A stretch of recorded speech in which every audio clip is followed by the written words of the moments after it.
Hello everybody, welcome back. Today as well we have got you another video, and in this video I'll show you how you can fix Rave app Netflix problem. But before that, please do make sure to like our video, subscribe our channel, and yes, without any further delay, let's get started.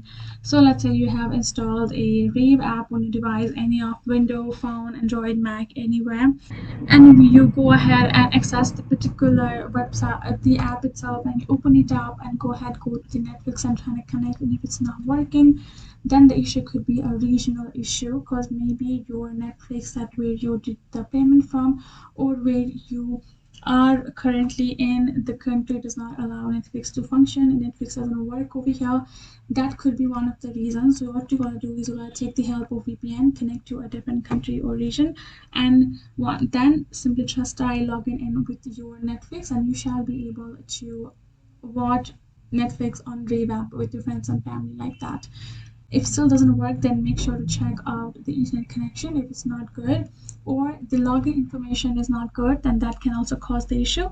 Make sure to check them out and you should be able to solve your issue. So I hope this video helped. Thank you so much for watching, and I'll see you guys in our next video.